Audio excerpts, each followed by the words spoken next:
今年最激进、最对料、最夸张的 Ultra 来了。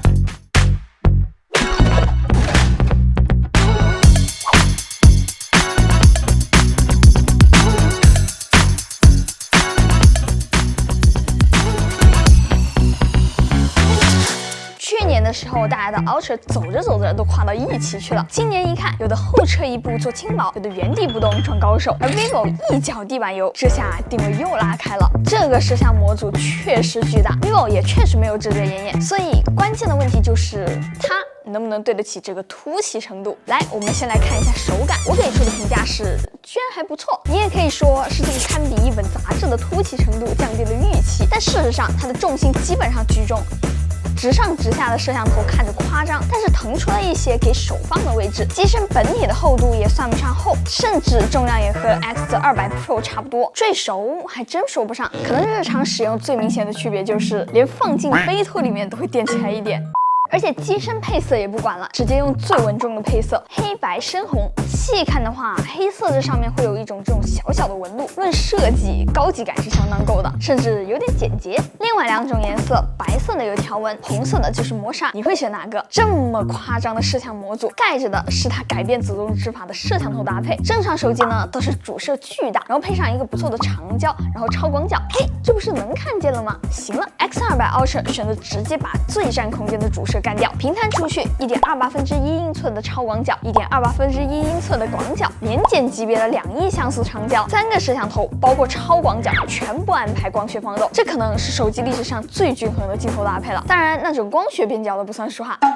不过这么一搞，出现了个哲学问题，现在只有35毫米了，那到底35是1倍呢，还是1.5倍呢？可给我纠结坏了，最后直接显示焦距拉倒了。好，那我们进入正题，这回真要凑凑手了。一般手机聊影像总会总结个特点，但是 X200 Ultra 它的特点就是它想要所有特点，它能拍出来这样的虚化，纯光学的，也能拍出来这样的人像，还能切换各种风格。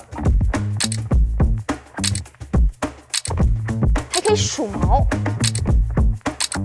还可以拍点超现实风格，或者用超高解析力记录一下现实。如果硬要总结的话，那就是随便都行。具体怎么随便呢？首先随便缩放 ，X200 Ultra 用起来最明显的感觉反而还不是清晰度高，毕竟也没有跟进2500万像素模式，而是超级离谱的一致性。你看啊，我现在缩放一下镜头。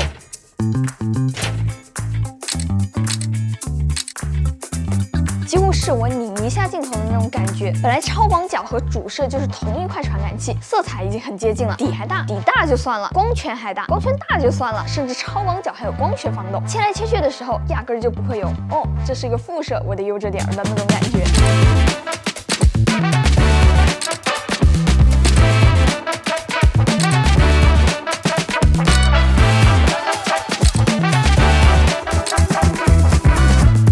实话，即使是以前用别的手机，我也经常会点两下1倍，把它切换成35毫米来拍，还要纠结一下这是不是原生，有点损画质了。现在好了，真没理由了，我直接锁死35。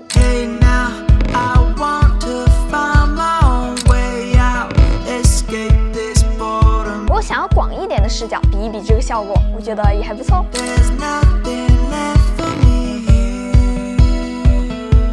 要是再广一点，进入舒适区，那真不用玩了。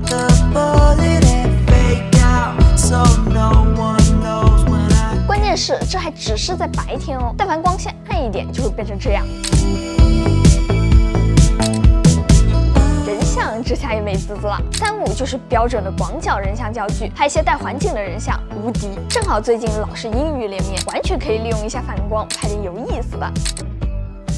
如果开个高像素人像模式，直接脸上的细节全部都给打出来了，感觉磨蹭这么看到自己的照片都要发出报名了。不过放心，还是带美颜的。眩光呢，在 Ultra 上面也基本上不存在了，随便什么角度、什么焦段，这是手机里面最好的那一档，这才是我认识的蔡司镀膜啊。不过冷笑话时间，眩光消除按钮还在。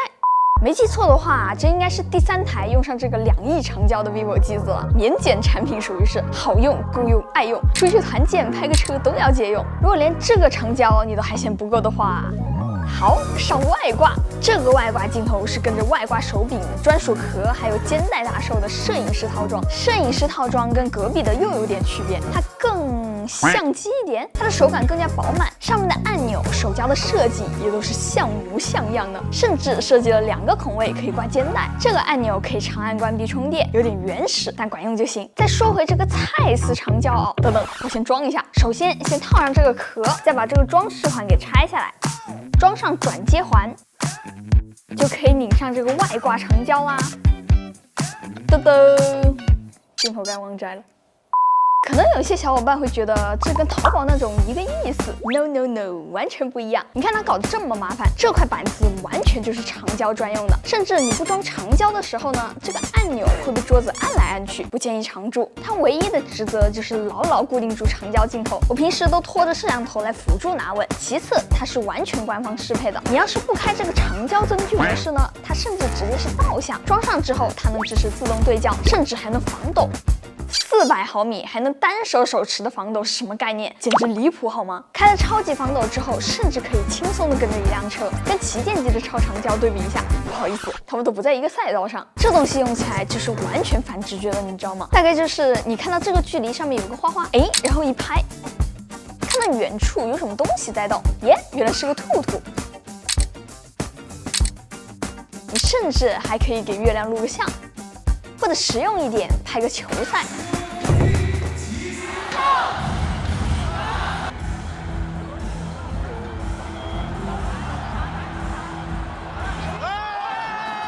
随便就能记录，而且这还不是最好用的，它真的有虚化，而且还很大。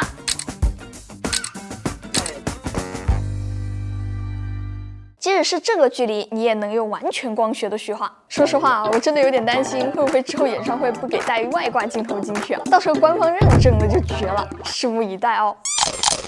好，那随便缩放解决了，下一个就是随便调色。vivo 一次性维护了5种主要的色彩风格：黑白、质感、鲜明、自然和负偏。你喜欢哪一种呢？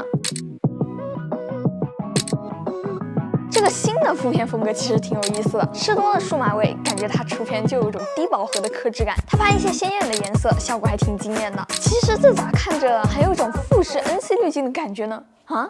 这些色彩风格基本上就涵盖了所有想要的风格。想要影调选黑白或者是质感模式，喜欢糖水呢就选鲜明，如果要风格化的胶片感，那就选负偏。喜欢不掺杂多余情感的表达，那就选择自然模式。而且这一次色彩似乎也重新调教过了，之前 vivo 比较容易发脏的问题改善了不少。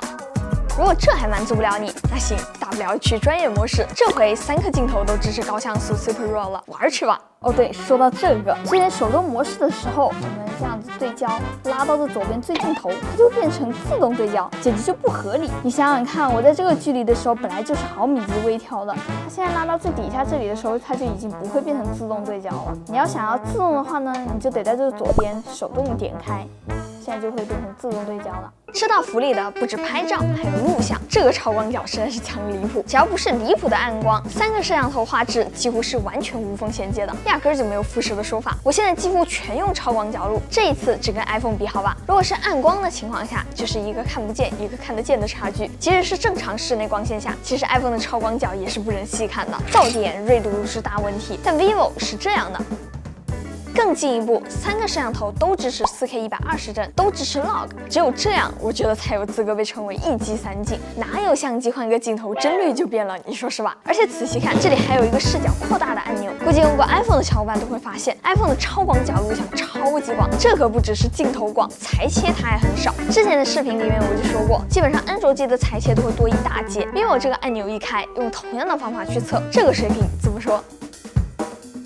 实际上录一段会比现在的其他安卓机都要广。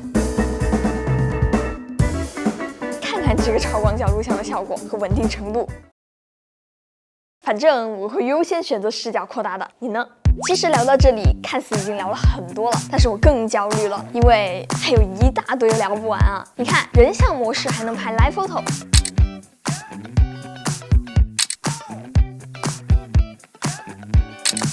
而且微信已经在同步内测 vivo 发送 Live Photo 了，最近发布的这些机子都能吃上。X200 Ultra 的闪光灯还带变焦功能，可以聚光或者是扩散等等等等，根本说不完。现在功能还多了个空间相机模式，再联系上 vivo 要发 MR 这事儿，有点意思了哦。那这一期视频其实绝大部分的内容都让给了影像，有的人可能会想问啊，难道系统不行吗？为什么只聊影像呢 ？No，vivo 的系统绝对是有目共睹的进步，现在在流畅、功能、bug 数量甚至 OTA 能力上面都做得很不错。但这台说实话，可能很多人在听到手感还可以之后，心里就有答案了。X200 Ultra 的目标是专业影像，没错，它也做到了。普通人用它也能很轻松的拍出好看的照片，但 X200 Ultra 仍然是一台有个性的手机，为了更出片的效果，相比常规手机做出了一些必要的取舍。喜欢拍照的人肯定没有办法拒绝，这一台机子会是你的选择吗 ？OK， 那么以上就是本期视频的所有内容了。如果这期视频还有点意思的话，记得给我点个3连关注哦，这对我来说非常重要。那我是千里，咱们下期再见吧，拜拜。